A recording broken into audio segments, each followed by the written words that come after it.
Ghana Dennis Miracles Abuaje ya wodi akotene wa NPP amanyokonum enso ebo abanfo bo se no kwasem na nsen se de won ma pagya enkane abo mu e wo Ghana no entwa yie kra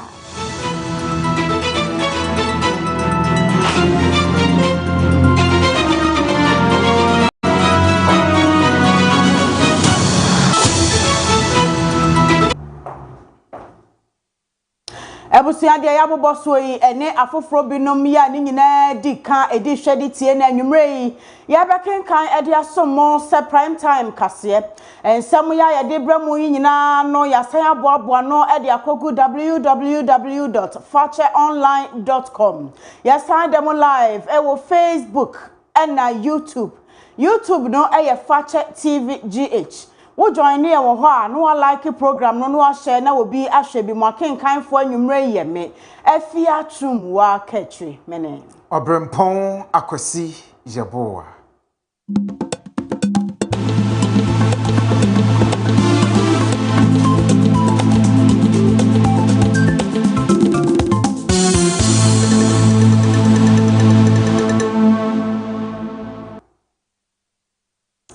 Yenshe kase no ase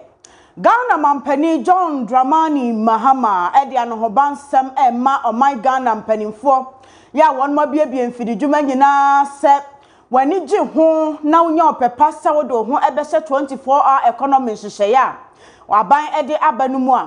ene emfidie ahodo ya wode ya wadwuma na wokokra de free amanone aba omai Ghana mu ha na abeboa wodada adwumadie nyina no enya de a won mo ebeji duty sika abran fidie no efri amanone na abedru omai Ghana suhanoa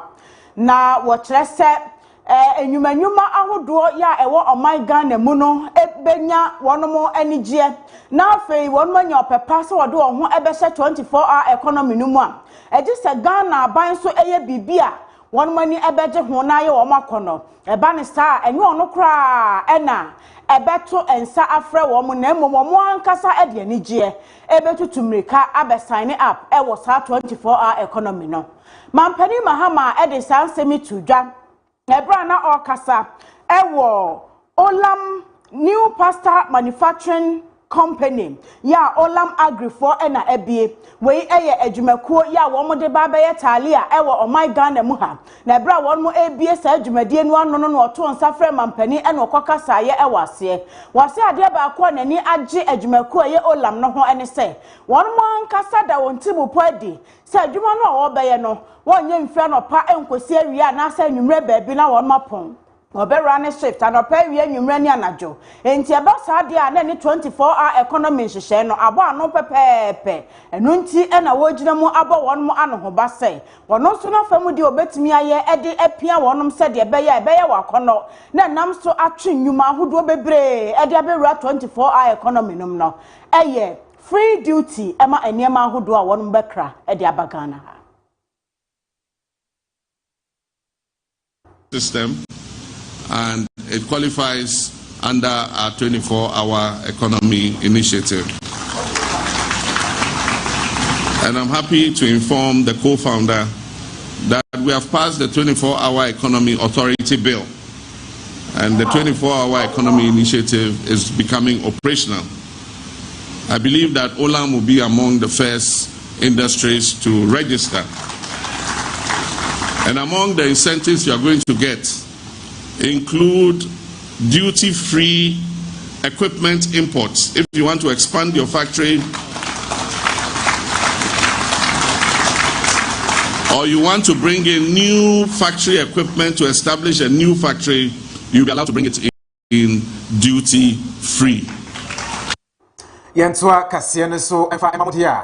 Omai Ghana eye omai bakwa oba abibima mu ha. Eba efoma gudi ahodo pino a ne nyina ebi ewa ha obo ade edibi acheyen Diamond enso eye baako a abeka ho na nsen na eboa pa wo yendwadie ahodo mu ama oman sikasem etimi atoto yie na no enam so bi ama ene enhyiamu bi ekoso ewo enkran pomponi mantamu ebra gold board wonum epanyin wono na eye panimpa ya woda gold board wano no san ye vice chair edema Kimberley process for wonum ekosia ye na wodidi enkomo a edi efa diamond ejedi a yedin wo oman yimu na honorable anase CEO edema gold board Sami Jemfi edi tu jabi etremu se oman Ghana yen diamond na ye wono se ekopie amanhodo so adwaman so a ensuto ensofom kra wonum nim se ye wo gold diamond papa ewo oman Ghana mu na ye diamond so de etinya bia eni ho emu da honom edwadie ya yedin wo oman Ghana mu no bibia ye jai ama enioma edida nakwam ebra wodi nkomo no sei bi ena ode to ho. Diamond producing country, Ghana remains firmly committed to the principles, objectives, and requirements of the Kimberley Process Certification Scheme. Our participation in the KPC reflects our determination to ensure that diamonds produced and exported from Ghana are handled in full compliance with international standards and contribute meaningfully to national development and the well-being of our people. Over the years, our national KPC scheme implementation framework has been anchored on strong interagency coordination, which brings together the Ministry of Lands and Natural Resources and its allied agencies, like the Minerals Commission, other regulatory bodies such as Customs Division, the Ghana Revenue Authority, law enforcement agencies, and industry stakeholders. Through this collaborative approach, we continue to uphold robust export controls, traceability systems, and verification protocols to ensure that our diamond remains conflict-free and responsibly sourced. Onimonyamfo Samuel Okujeto ablakwa eyoswafo ya wo hye amanone nsemsom afei Ghana ne amaman ahodo enkutanwudie so wono a enasan ehwe se niema betoto yie na wone Ghana ban aka abomu ekasa etia enano sede Israelfo wonmo ema atopaye so a maikoto UN peacekeeping mission ewo Lebanon na Ghana asrafo binum eho ekanye enwa se braso se wiase amansan titrupa ne Commonwealth wonmo kasa etia saade no ekoso na no firi se ntwaye wasenya ade a Ghana betena se no aye nhwehan asoso ne ma etesa so se woni a wono ya asrafo no wagya wo mabusua se wokọ akoboa amawiase amansan asomdwe nsam kaye etimi ayi ne tiye na wonmo nka bi nhwemu wonmo nya obi abone na wonmo ebetimi atoto paye amano abeto ho asai wonmo niema eni baabi a wonmo dade Ghana ensoso so kra nti sempanimfo nhye na wonmo ankasa entia ebetimi akofa wo haw aba wose ebremu de ekoso ewo Middle East no esafata se Commonwealth mpanimfo ema wonmo ani ekoho na wonmo etia aman ahodo a wonmo eyesa no fise obi ebua ama ewiase asomdwe nsam kaye akoso na abrebia wo to no so resa emmoa ema UN peacekeeping mission no entimi emfane ntomapa infra. Peacekeepers in Lebanon were attacked. As we speak, 3 of them have undergone multiple surgeries. An attack on UN peacekeepers is an attack on multilateralism, and it's an attack on every principle that the UN Charter exists to defend. And so we urge the Commonwealth to roundly condemn this attack and to demand immediate investigations so that peacekeepers will know that the sacrifices they made, leaving their families, their children, staying in harm's way to maintain global peace and stability means something to us, and that we will not countenance such unprovoked and unwarranted attacks. We have demanded investigations, and we hope that the United Nations will act promptly.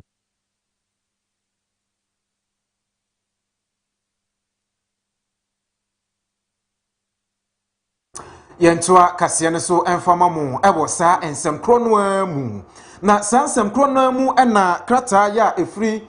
Ghana Armed Forces wonum asoye aba na wobo amane edi nchiremu ema yen se Ghana asrafo ya wonum akodi nsenseme ewo UN peacekeeping no ya ye ka se Israel fo wonum esoma topa yesoma krobie ema no ekoto wonum bia ya woda na wonum etimi edi asiamu ewo honomu no enkaibo ya wonum ebo o my Ghana se yenyina yenka yakoma entu yeyam na se ukopiemu wo honomu a asrafo ya wonum ya Ghana fo na onum ka UN peacekeepers no wonum hono eye enipa nan na ebra Israel for eto topa ye ekọ wonu atena ye no wo ho eka ye na miensa de enya de a emu odin na mom baako na emu aye den pa nanso empanimfo etimi ede nioma aguakwam ama dokutafo agina ne so a ama sesei se me ne wo kasei wodaso e wonkwam ya ne ho ye pa wogusua eje ayarehye e wo honom eno enam so bi ama wo bo amane kire se Ghana for wo odone fa mapa modi atai wonum ati ebra sansemi eba yenyina eyade a wonum ani esopa na wo hwese Ghana asrafo a wonum ewo UN peacekeeping honum no wonum bekosoa awo hono wonum aboban aboa ama asumdue etimi akoso bo wiase efise se wokọ UN a amanya hodo a wonum asrafo ene eba se peacekeeping no yenyere yetam mu paade a wonum eka ho bia mudimu akotene no Ghana asrafo eka ho eno nti wonum kosoa ejina wonum mudimu eboa sede bombo betimi akoso na asumdue etimi aba ewo man ene ewiase afana nyina emu na wonum obo amane se Ebraimu woka edi akire wiase nyina ama ye nyina yehu se wonum da so wo ho na asrafo biaya wonum na wo no eja eto honum ehwo ahye djurube ya panempo wontumi emfa bi nanso waye modern mobia ahye se wobetumi abo won ho ban na ode wonum asie se de be ya bibiboni biada ensan enkoto wonum ewo ho eno nti krata no opanimpa ya wono ne nsa ehyase eye Veronica Ajo Ahin ono eneye acting director general Edema Public Relations Office Edema Ghana Armed Forces wade ensem no etudwa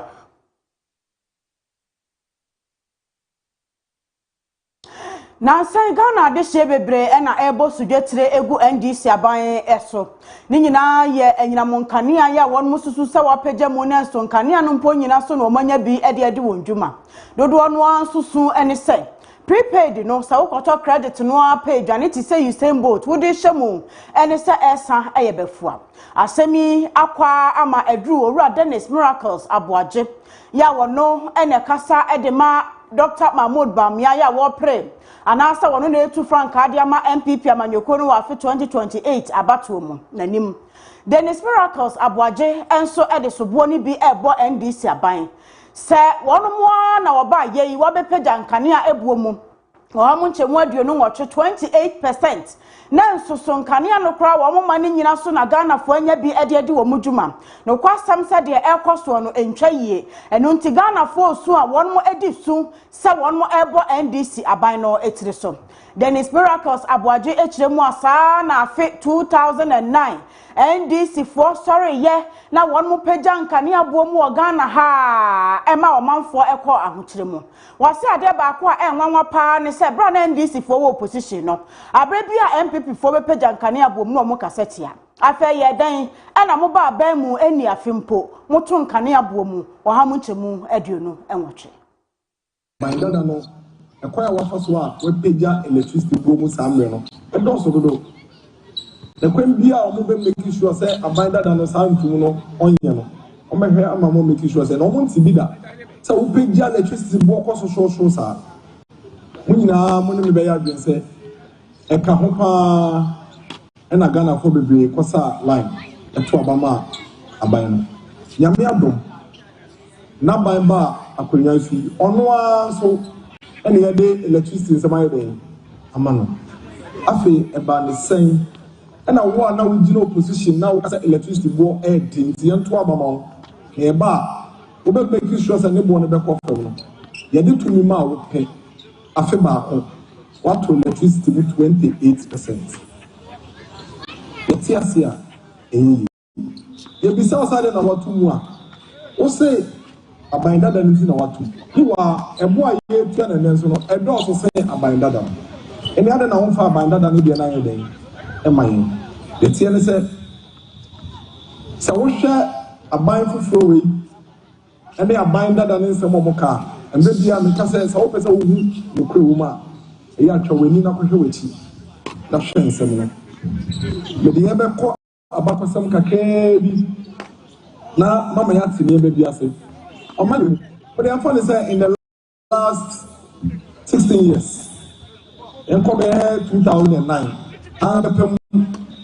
and they are, you say, I will say, a buying you know, almost share for electricity on the panel. It's the same. Sir, we come over, sir, a buying way, Nabako some, and then anticipating that say, and maybe a baby on my way of the electricity to the 2009, and I NDC a byway, every 2 on Mampeneko for saying Mekai. South and Obaya, 1 2 electricity was not far with for 1 2. 2010, a byway at 2 electricity more Ghana 89%, but I'm telling you 89%. 2011, Osansu Tumu 10%. 2012, Osansu Tumu 7.42%. 2013, 58.9%. 2014, 28.35%. 2015, 90.93%.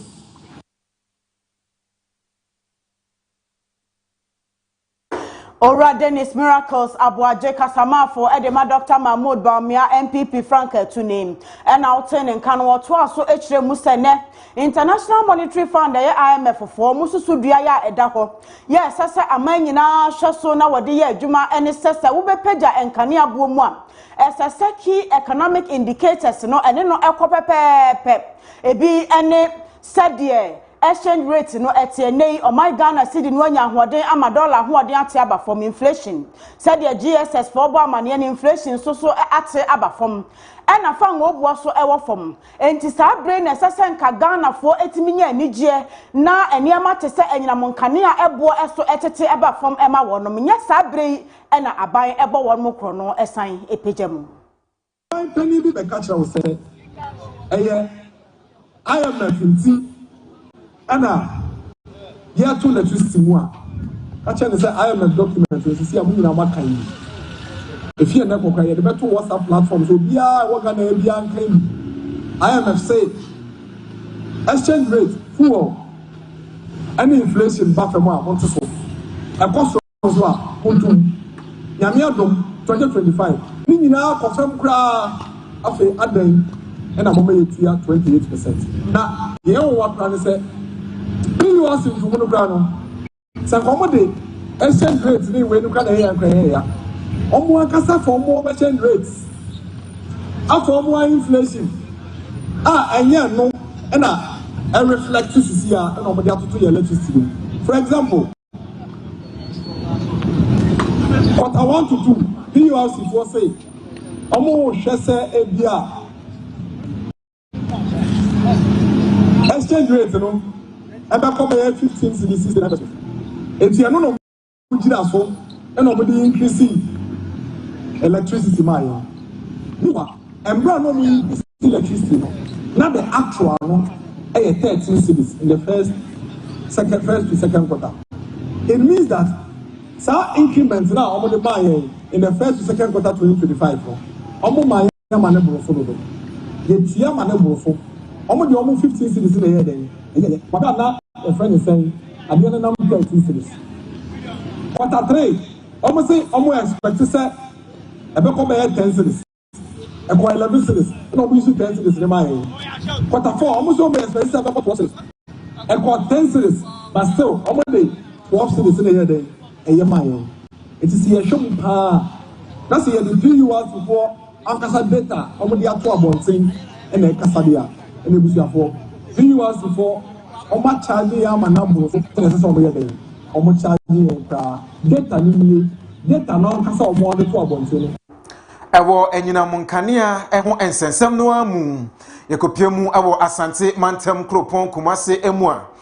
Forte newsroom yet ye ho egu monten so ene omanfo ne timamfo a wo ho ekodi nkomo ne titiriw ene wone a ene eba se ye newsi enyinam nkane yi emfa ne dwuma pa waka ho bie broni beka se major stakeholders ye ne wonum ekotwetwe nkomo wonum eye coastal operators ya wonum ewo asafo market ena ye ko wo nchen ene won kotwetwe nkomo ne yebusa se nansan yankasa no enkane no sem no etesen ye ebinom obo amane se ne bo no kwa na ekosoro ebi nso se moto a enche na asa san yankasa na tie na yetete nso se dumso no esa ba na chi san pa na eho asem etie sei na wone ye kan no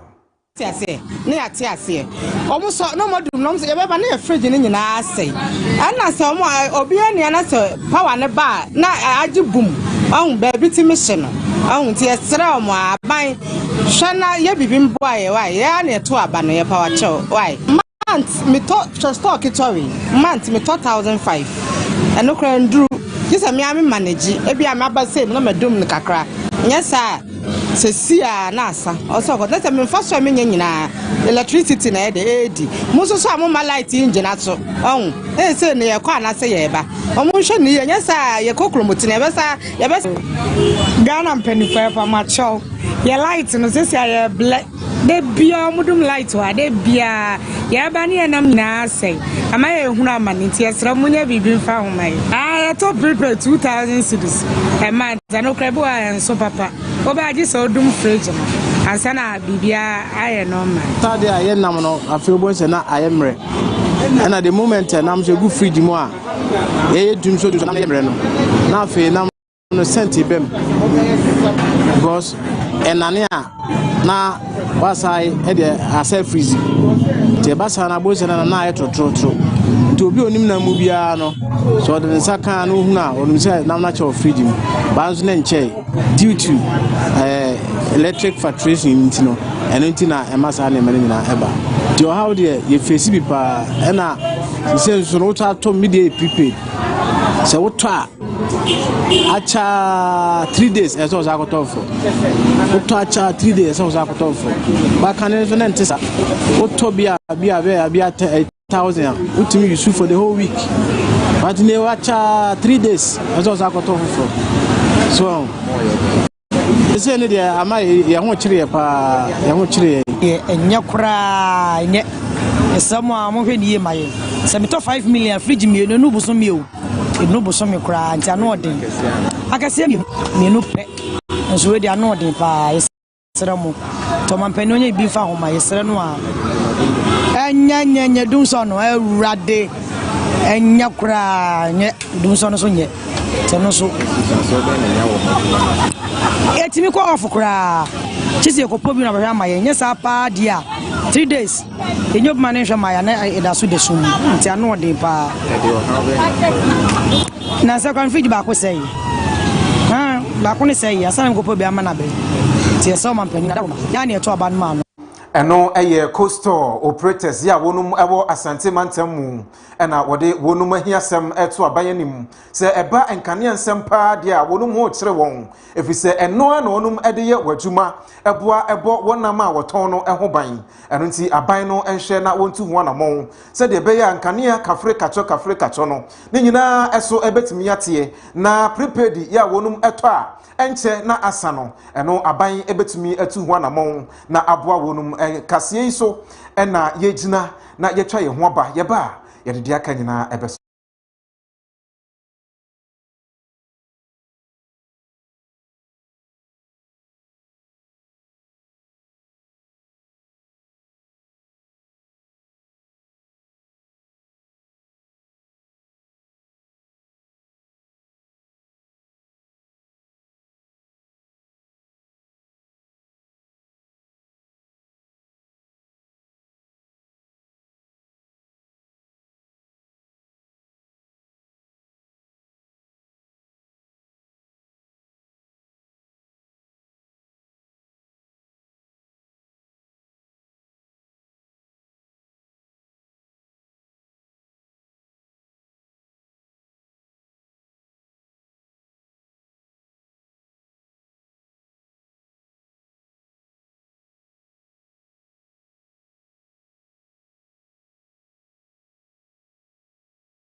Yensan Mashafo akwa babiem ne na moase semugu so ene Fache TV etie modemo bre afam yen ne de prime time kase eso mo yento ansam no so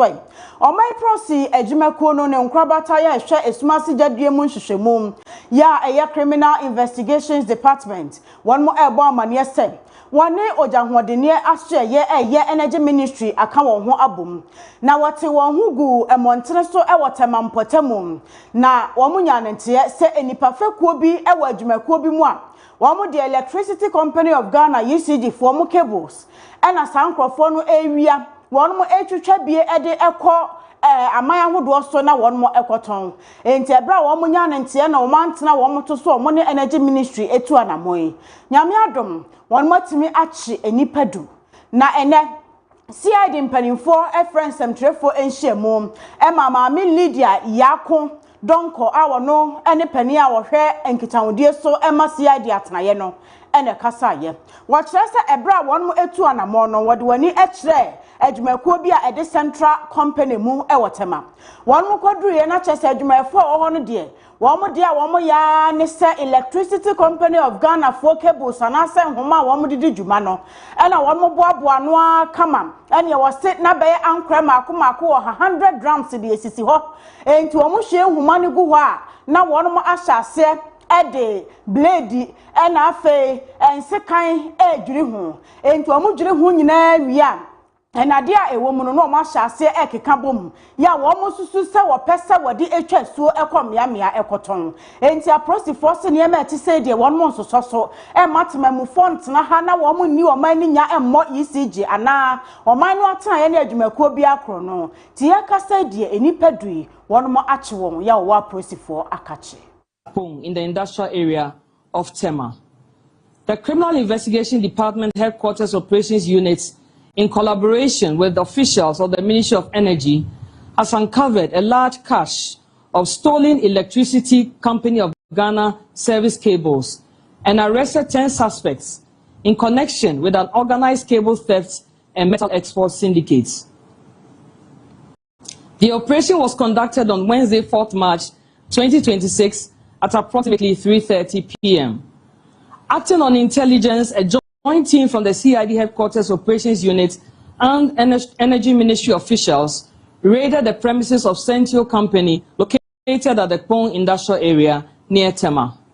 Upon arrival, the team observed approximately 70 employees of the company actively engaged in cutting ECG service cables into pieces and stripping the metal components from the insulation.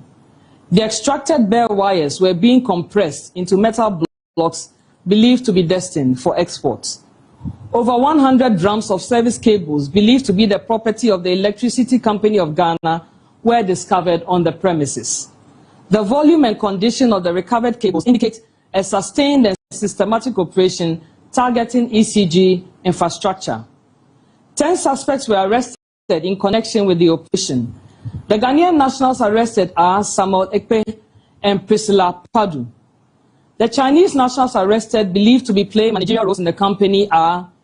Yu Xiaoting, He Jing, Xu Changju, Li Lei, Chen Jin, Zheng Ma, Wang Jian, Bin Bin, and Zheng Yiqing.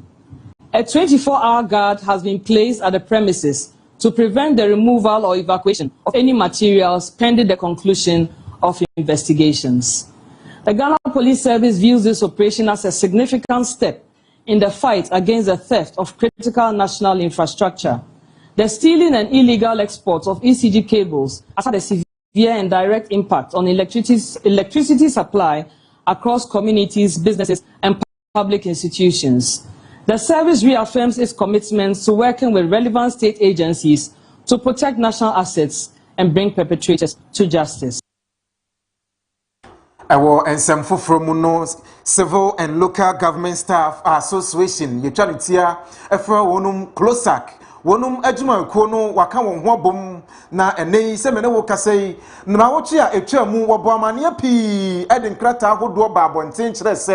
aban no ene wonum won komodie bi esafata se aban no timitie won komo ya wo ne no edie na wo ye wade srade e de ma won na eno enam so a apempem so ama wonum de kokobompo ebaye se aban no entie won sem a wo ka ene wonum e de won kyiredua ebegu fom na wakọ strike na eno nam so bi ama enei ena wonum ehye aban no bo na wonum ebo amane se strike no ebesase na strike no ampa ni nuane ampa wonum akọ strike no ene yesode ya ena facha newsroom yeso yete yehugu monten so na aban nyumakuo ahodo pi ya ewo oman yimu ye busebusa wonum se eye no kre closakfo a wonum ye adwuma wa ha no wo bai ana wa ma adwuma no koso anase sede wo ka ye no wode wonnua ene wonkyere dia nyina ade agufom ya wogya adwuma no ye eno enam so bi ema ye kopiemu awokumase death and birth registry wonum aso ye office kese ya ewo honom ena empanifo ya ewo ho ye kobusa won se na mobile ye no closafo wona eye adwuma wa ha no wo baa na dwuma die kura ekosen yenhye timamufo ya wonum kọ ho senka wokope wonum dwumadie bi adi ewo honom nanka aboa wonum ewo wasetenam sei ena wone yen edi nkomo registry agreement kumase se me ba beje me website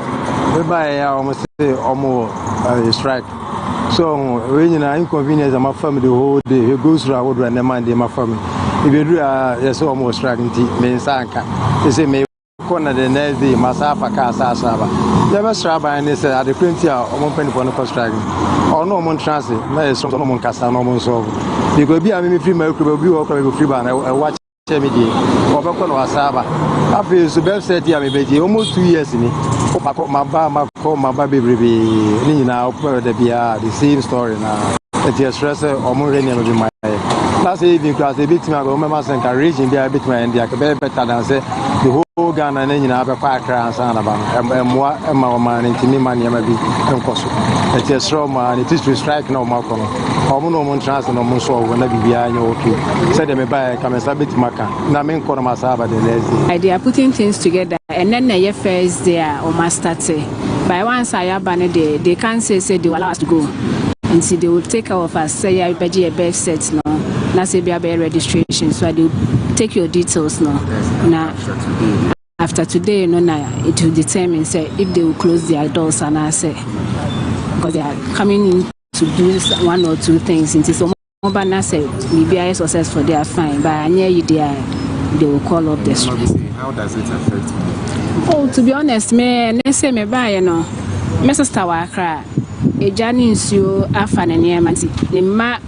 details bi ana o say me buy behwe. Me buy wa ka che me say they are on strike. Enti senkanya say enne na mo are starting na anka they won't take care of us. Committee to me be pay nka me nsanka. San so na ha adwen because enya ye pene say ejabe shi obi niam na ni details ayira ana sa ahye. They met me a catch up by and say yes, Romo. Or maybe Sadia Bio here be a bank and one yamona and more and sutimemo for an intimate institution. Angasa, there's a lot of problems. Yehun is from here to two, no, as I said, by year changes baby. Made the media to her last year, January, just change of name. Made the affidavits to so, Yakudin cry over 1 year. And now my bass on pharmacy come because my own is a yard or mobile. Na abaya nka hwe na de ohweso so ye politician say ye chief director bia ohweso obetna homa we ya happen there 4 years is coming Ghana for hwe ye beto aba no atia NDC abeyi medas strike na de me hu ni say se de ye de niama ni nyina afiri kumase ekodun kran ansa na ye ho adwuma ama nipa ba kwa na nipa kakra bi adwuma Ghana adwuma ni nyina egu omoso na beto da ofro mpo omfa no me hu ni say omo chem na de no decentralizing the platform say de be ya ba bi obi a wo no betumi aye bi because me hu de ntia just birth certificate say wo bre ho saa ansa na won say tumi aka enti me de me nyaaya anka ban nya ne say region bi anya ne de na emfa somdwe mra me ma ba no me kai ba han first ne de ba normally na one can have problems, but of late in the system, I'm saying, and even in the background, I say, I'm highly impressed because in the first place, they are on strike. Now, Obi on war strike, and now, Babana, Omochihon, yes, Bia, Omochi, you are sit down strike, but Omochihon, no more, I think they are improving. and I'm even impressed. Yeah. Amid the strike, what do you say to the government? What I would say to the government is at least it should try as much as possible to negotiate with them and do something. Because formerly, when I'm a former accountant. When I was in the service, when there is a strike, I don't go. For the past, I worked for almost about 30-something years. I never, when they are on strike, you always see me in the office. Because I said, because of the work that I came. So whether I strike or not, because you receive the salary. So they are supposed to at least come and work. That one will be a motivation. Even the government will look up to that. And if there's any, then I sit down with you. Free clock sag phone semwe na AFIA ni enchira pomde mo nsemo Sandra Befi Boatin eye ababa wa bia woye Ghana temamuni na ne da ye so ene se da achen oba ye wo srani nanso Ghana Armed Forces for recruitment exercise ya won mo ye no obo da ro se obia wo sa opepa no se da achen oba ye srani won mo mesa dai na mpanimfo nhwe won mo nkrata mu na won hwe se obefa ebinum adwuma no Sandra ko bie Fofiam Tuata, Stampede, ACE, and near one more bar to Chiaconi to Chiaba, Crawford to talk for Mamma, a Binimutia, a Binimoso. Sandra Pradi, more than Papa, Emma Shasiano. Confa no Chabaya, Sabia, and Odeno Cotoye. Said the Adianimuya, Ding, na G, a doctor for a bo, Muhammadi Biana, and Tentamno. And my Ghana Armed Forces, and nay, or so for a sharp home, de whom some so cabo. February da na to so aduonu nsia won mo eba befa Sandra e de ne free Asante Mantem Kropon Kumasi ha de ne 37 military hospital se adokotafo abemfo ye wo ho no so enhwe se won mo betimi age Sandra nkwafi se ba bia na adro no de na ani ayenyan na omanfo nyina ehwe ni mo se bra Sandra ko ye February 26 ne sen na ne hote ene kwabna menta kando a wo ye so afo sharpom de hu sam so akomra hyebedwafie wo de update ni nyina ba was a brana Sandra, our confonoche abaya sabiano. Ministry of Health, and you want money. When you doctor for eto Cassaco sees for Befano Echo 37. A horse to Omuguso. Now Samba Qua war Kama Sandra Busia, and a Ghana for Unate and a sister Cobassa, a doctor for Esha Sandra. Echo 37, no. Eka se moya diablo soon to a mofan and Quaman on net. Na a doctor for also and twas so and Shannon said they buy one benny tree a didimoa. And now dear Ghana by any Ministry of Health, Ebe Pupu Muti, one benny sape per quabraminta, a candle.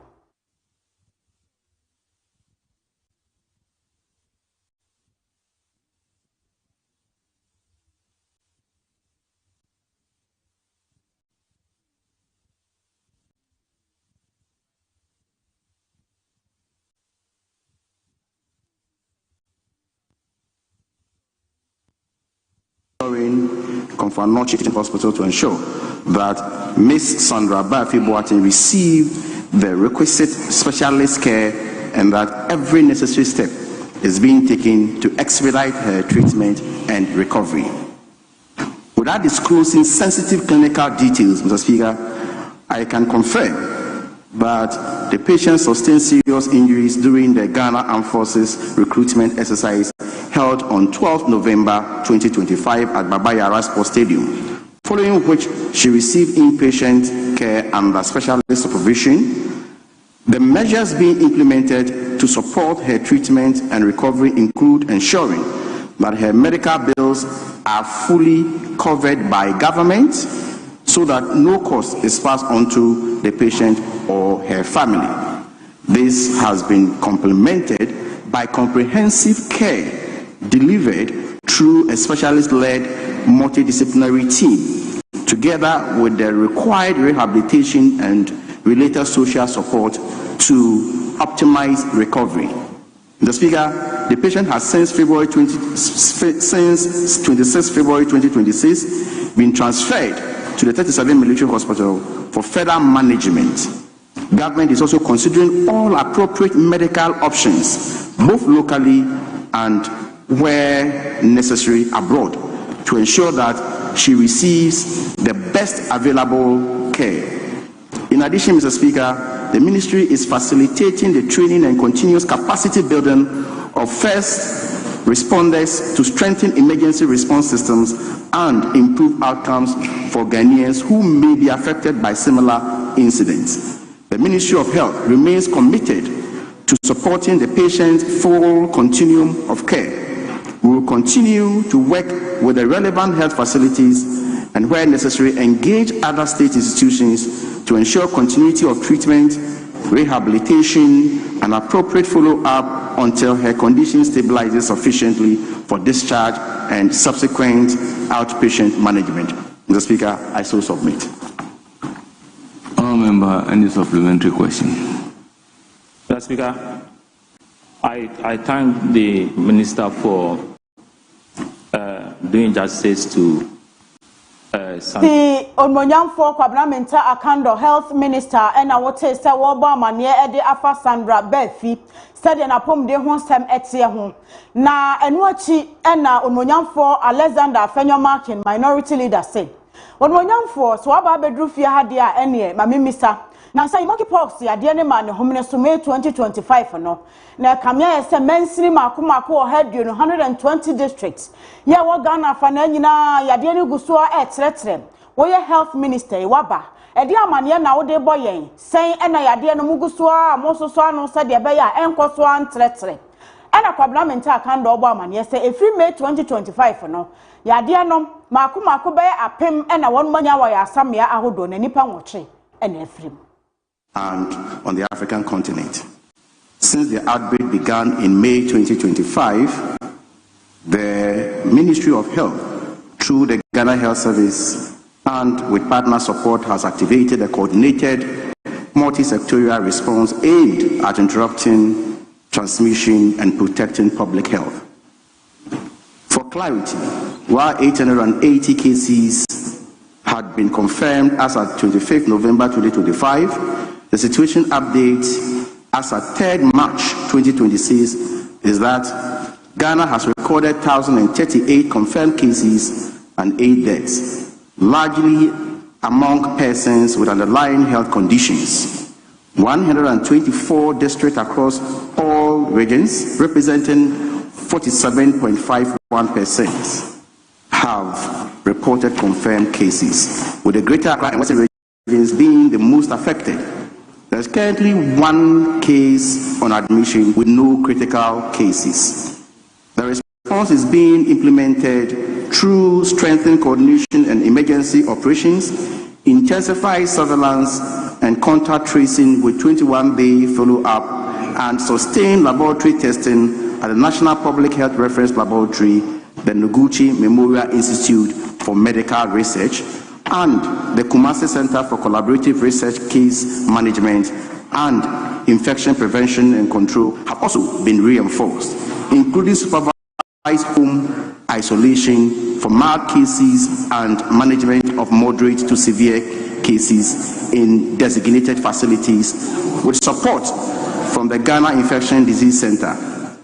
In addition, risk education and community engagement have been intensified through public education and engagement with community leaders, civil society, and the media. On vaccination, reactive vaccination have been implemented in identified hotspots. Among high-risk contacts, Ghana received 33,600 Mpox vaccines from Africa CDC and WHO, and 31,231 persons have been vaccinated across 12 districts in the Ashanti, Greater Accra, and Western regions, achieving coverage exceeding 95% of the target population. Government has further ensured that medical bills relating to the patient care during this outbreak are covered by the states so that no cost is passed on to the affected persons. Mr. Speaker, these interventions are yielding results. Although sporadic cases have been recorded over the past 2 months, the overall trend shows a significant decline following the introduction of vaccination. Average weekly cases have reduced from 28 cases per week to 7 cases per week, and there is currently only 1 case on admission with no critical cases. Mpox is also no longer classified as public health emergency of international concern. Government government remains committed to sustaining the response and strengthening the country's health security architecture, and honorable members are encouraged to support the dissemination of accurate information to our people. I thank you, Mr. Speaker.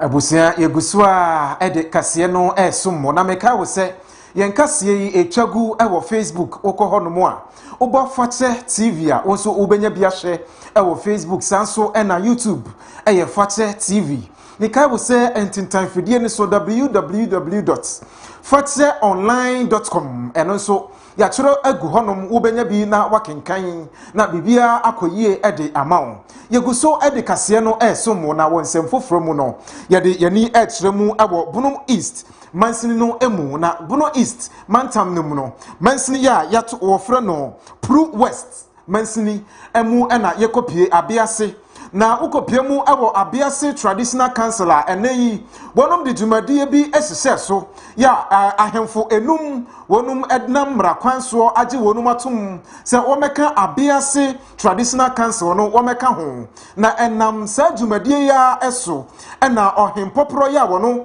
na eye traditional council no abriase woye panyimpa eda no na ukopie mu ewo Bruno East mantam no enso emu dia wasanso eye vice president edema Bruno East Regional House of Chiefs wahin edin ane nana edi ensem bi atuja Obrempong kru tati ya wotoso mienu edi ensem bi atuja no kiremu se eba mpuntu nyuma pa ewa abiase a enka meya yese abo mo se de adwunso abo akokọ na enche pi ene wobepie mu ewo wonum emansini ni mu a 24-hour economy market ya His Excellency John Dramani Mahama echiche edema mansini bia no wonum eba won chen ni won bedi nkomo ema nananom echa asase yantam edema empanimfo se won fancy bi emwa mansini no nanso contractor eba honum da krope na wodan nani ese wo kwa ba no ebesi nei contractor no entimi mai eno enam so ama ohempopro yi esrempanimfo se baby bia da contractor no wono wonhwe na womanemra na womawie market ya wo hyase e wo honum no enfamwa wo muse de be ya edwadie ene empuntunyuma ahodo pi no a ebetumi akoso ohene koso ade adesrede eto mpanimfo anim se wonum akwan pa apro atete apansam eno nti empanimfo nhwe na wonye wono adom Obrempong kru tati ya wotoso mienu ensem se bi ena wokae cancer ehia kabomu na free awokeka ni ahosapese be ya obi abetimi di ho ache dwumadie ni because dwumadie di na ha ne bakofo adwuma eye nyina ya adwuma na ye de yedi eno nti obi bia o ha bia o ye ohene obetsa se odo ho behyem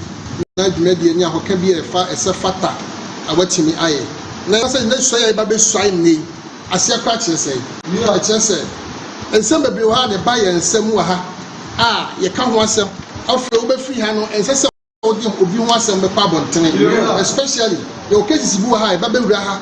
na ube wie no ensese okoka ho asem e wa bontene obi hunu se asem bi se na esi wa ha se utimi ka wa do tum na ne abehunu ha na se be si wa ha bia no wo fa kwa bontene ko ton obi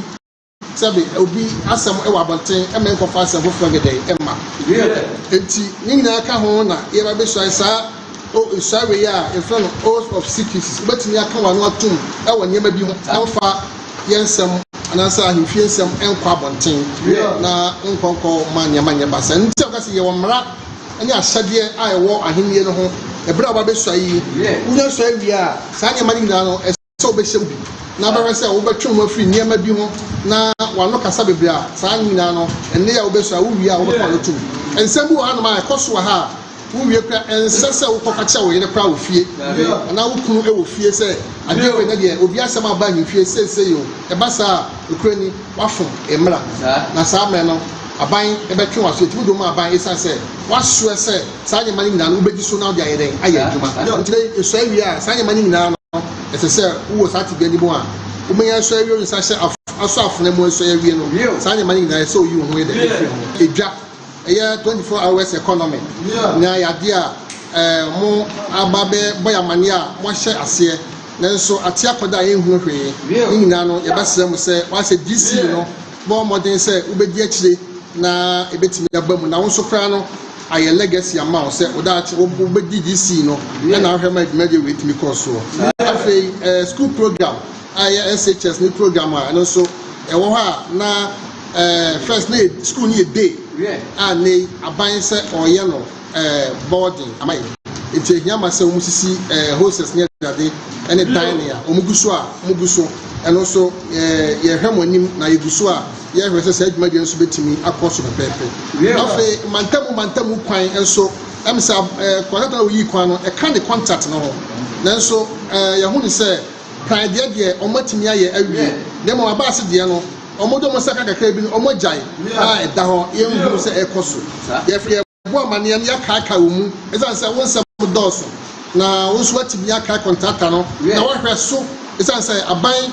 e the contact number na watua ne ho ka ti say akama nya na so wo hwe amana anya ake say bi obu o man no kwasia say be ya street roads no metimi aye na ama biribia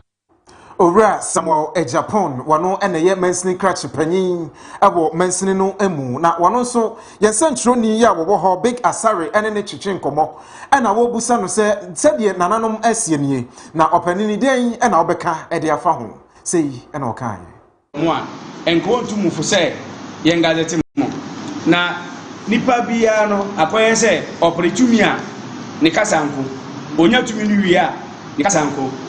Mamun ka say o na engagement me interna me ntimi nyesi se engagement me dia me na na ma hene ye betena adwan ma so wo yesa na ntwa yie ntimi sremo we de me gina asem ba enyesi metumfo but enema bi a somta ohwe ba bi wo no ekoso no ye mpese ye abasema mu ha no ebi be koso na na ma hene de tambi ya bi bitima adwina meta adwantoa no mesrew wada so ye wo ma hene we gazette do wonya gazette do we wa ma hene enti bibi chi wa adwene so a mesrew dwa beto na wonje adwenkyere wotena se na wa wo de wa adwen ebu na etia a wo de ba na ho bo se na ne ka akoye de ena ye man mu a ye te ha mesremo ene ye hu omo a nana agi omatum a aban so agi omatum se omo na ye adikurufo ene ahemfo e wo ye potamu a ye te no ye mpese ye be free ya no na nkuro no bi so wo no a omo abusua no bi na omo akoti omuko se ye de ohini we de na ma hene de ye mpe no we na ye pe na akofa basabasa yo e de abakurum ho ye aye abanfo no ye ndi asasosem ba nipa ene properties e wo ha no nyina no ajapade e wo asase no so bia no ene ye asede se ye behwe so eji se wa ube bo ho asafo hene a opesa wo di confusion ba no ye woni aban ene bedi sese